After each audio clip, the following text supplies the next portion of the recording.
जय भोजपुरी रउआ लोग से एगो निहोरा बाकी लाल रंग के सब्सक्राइब बटन के दबा के भोजपुरी फैंस क्लब से जुड़ जाए जा और ये घंटी वाला बटन के दबा के भोजपुरी के सब जानकारी बिल्कुल फ्री में मोबाइल पे पाई जा। परिणाम भोजपुरिया जहान हम पंडित अनिकेत तिवारी आप लोग के स्वागत कर रहा बानी आप लोग के भाषा वाला आप लोग के favourite channel Bhojpuri fans club में। और आज हमारे वाइफ का भी बर्थडे है तो मेरे तरफ से चंदा आपको हैप्पी बर्थडे टू यू बेटा। बड़ा ही धूमधाम से अपन पत्नी के जन्मदिन मनैले खेसारी लाल यादव। जी हाँ भैया, बता दी कि 17 फरवरी के दिन रहे खेसारी लाल यादव के धर्म पत्नी चंदा यादव के जन्मदिन। जी हाँ भैया, खेसारी लाल यादव जो कि अभी फिलहाल में अपन फिल्म राजा की आएगी बारात के शूटिंग कर रहा बाड़े और मुंबई में बाड़ी उनकर धर्म पत्नी चंदा यादव और कई गो तस्वीर आप लोग भोजपुरी फैंस क्लब के माध्यम से देख रहा बन जा कि कितना बढ़िया से जो कि मुंबई में सेलिब्रेट के लिए बड़ी अपन जन्मदिन चंदा यादव जी, जिसे कि आप लोग कई गो फोटो देख रहा बन जा जोना में खेसारी लाल यादव के बेटी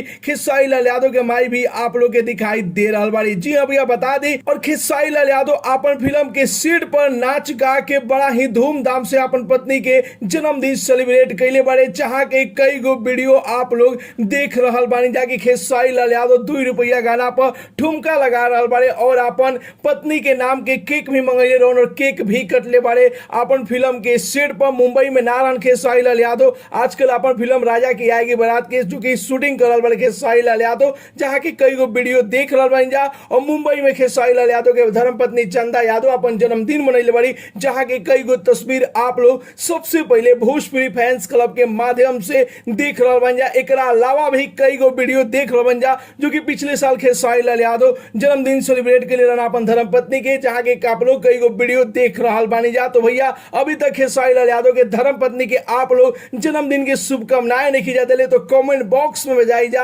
और ज्यादा से ज्यादा शुभकामनाएं दी जा, लंबी उम्र की उनकी कामना करी जा। तो कमेंट बॉक्स में जाई जा, धड़ाधड़ कमेंट करके खेसारी लाल यादव के धर्मपत्नी चंदा यादव के जन्मदिन की शुभकामनाएं दी जा। तो आप लोग की रिपोर्ट कैसा लागल, न्यूज कैसा लागल, अपन राय बताई जा और साथ ही साथ वीडियो के ज्यादा से ज्यादा लाइक करी जा, ज्यादा से ज्यादा शेयर करी जा और भोजपुरी जगत के हर छोट बड़ न्यूज जाने खातिर अपन भाषा वाला चैनल भोजपुरी फैंस क्लब के जरूर ही सब्सक्राइब कर लीजा। तो मिलता नहीं भैया अगला वीडियो में एगो नया न्यूज के साथ है, तब तक के लिए बाय बाय, टेक केयर, जय भोजपुरी।